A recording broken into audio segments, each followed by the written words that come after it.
Hey guys, welcome back to my channel. I hope it's not too loud outside, but I really wanted to film out here. My daughter is napping right now and I just wanted to share with you a 37-week pregnancy update. I cannot believe I'm 37 weeks. I have not shared a pregnancy update in a while, and for a long time I thought I'd be induced at 37 weeks because I thought that I had ICP, which would warrant an induction. So today I'm going to share with you just an update on everything that's been going on and just all the diagnoses, meeting with my doula, what my doctor is saying, and how I've been preparing for our new baby. So if you're interested in watching, just keep watching.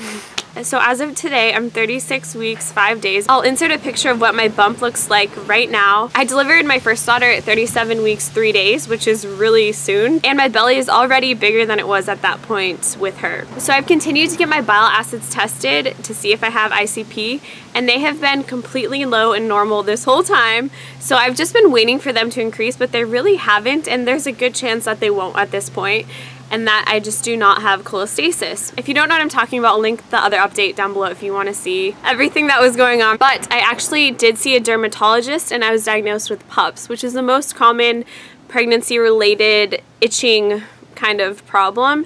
And it's been really uncomfortable. Looking online has made me feel less alone. I've never known someone who has had it. I know it's relatively common, but just hearing how miserable other people are who have had this makes me feel less alone. I don't know how much you can see. It's mostly, I feel like, on my legs, kind of on my stomach. Sometimes it will get red here or on my chest. And it's funny because it wasn't, what it looks like now looks a lot more like what PUPS looks like, but for months it didn't look like this at all. So that's why I feel like it was confusing and hard to diagnose, was because it did not look like this for a long time. And I had the classic ICP symptom of itching on your hands and feet. So the dermatologist did prescribe steroid cream to help with it.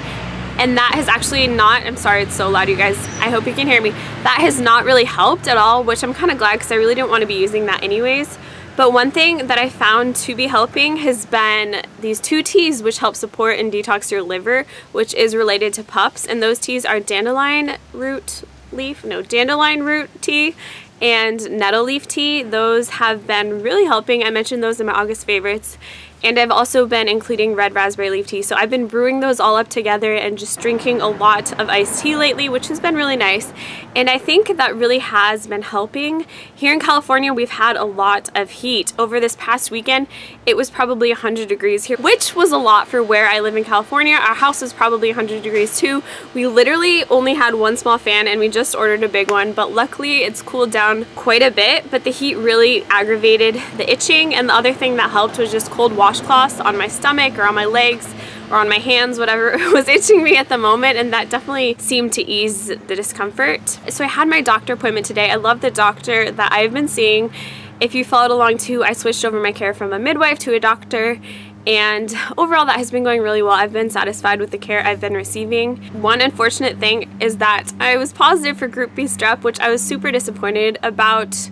I mean, it's just one of those things, what can you do? I think about 30% of women carry group B strep at any time. There's some anecdotal evidence that garlic, inserting raw garlic into your vagina, can help kill group B strep. So I did that last night overnight, but you're really supposed to do it for like a week straight to have a better effect, but I did not do that. But I did request that my OB retest me again today, so she swabbed me down there and we will see what it comes back with. So if you want to pray with me, pray that I test negative just before I go into labor. I'd just rather not deal with the whole antibiotic thing, and I just want to be clear of that. So please pray with me. I know prayer is more powerful than garlic, so please agree with me that I will be clear of group B strep and just won't have to worry about that. She did say that the baby was head down, which I had thought, and she was pleased with the size and growth of the baby.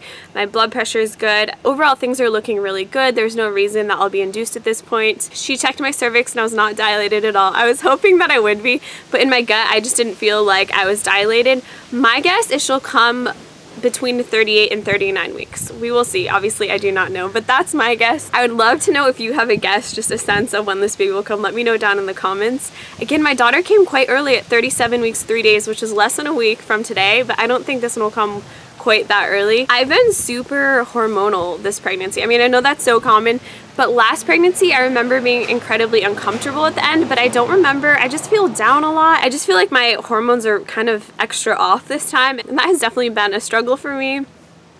And probably my husband too. I am proud of myself though, because I prepped a bunch of freezer meals, which It's big progress for me. I'm not a big planner. I'm someone who likes to kind of just go with the flow, but I'd say about 6 months ago I started just meal planning in general more, and I have enjoyed that. And right now I'm gonna tell you everything that I've made that's in my freezer. Let's see.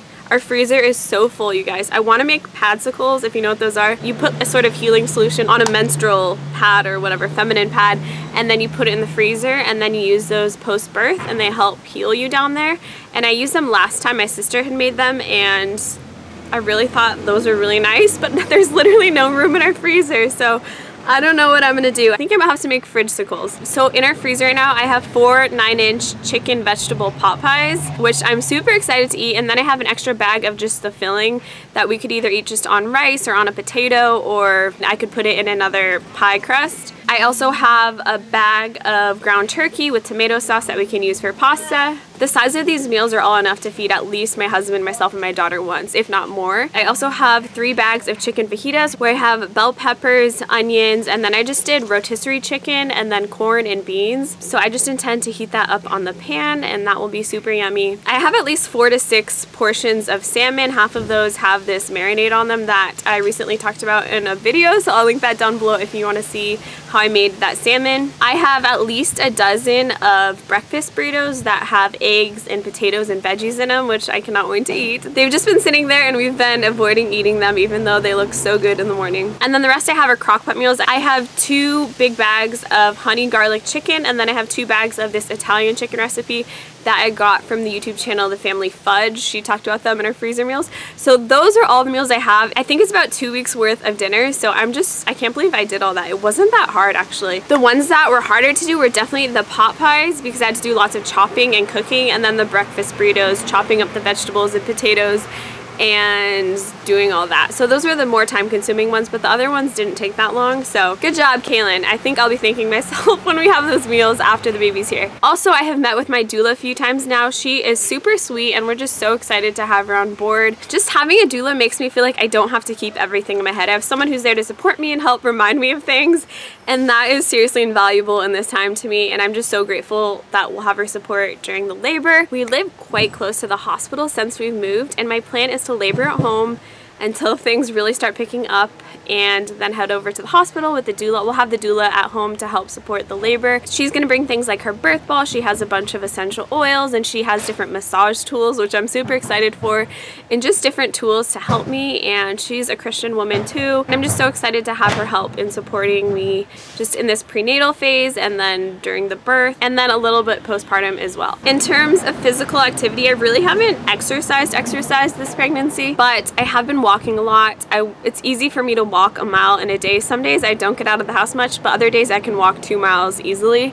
So, and then of course I'm just with my daughter and doing housework and things like that, so I am up and moving. But my goal is really just to keep walking a lot. I'm going to continue to drink my red raspberry leaf tea. I have all the baby clothes washed and the cloth diapers washed. Again, I need to make the padsicles, and then I have just most of the things that we need.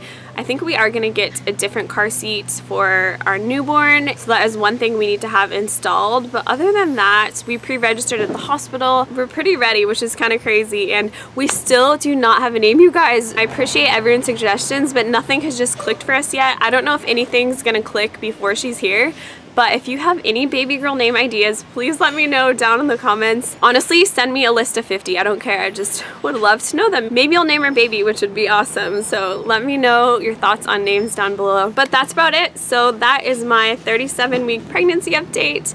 Again, I would just love your prayers. We want to have a natural delivery in the hospital, so no epidurals or anything like that. I may have to get the antibiotics if I do not get rid of group B strep by the time I'm in labor or able to test for it. So I just love your prayers and support, and I just appreciate you so much. Thank you for being with me on this journey. If you've never been to my channel before, hi, my name is Kaylyn. I'm glad you stumbled upon my video today. I love to make mommy related videos. I'm a Christian. I just want to be here to uplift you and help you in any way that I can, share with you what God's teaching me. So if you're interested in that, feel free to subscribe and stick around. I'd love if you'd say hi to me down in the comments and just, I don't know, share a little bit about yourself. I just love getting to know you. That's what makes this fun for me. So thank you for being here today, and I hope you have a beautiful day because you're absolutely worth it, and I'll see you in my next video. Bye!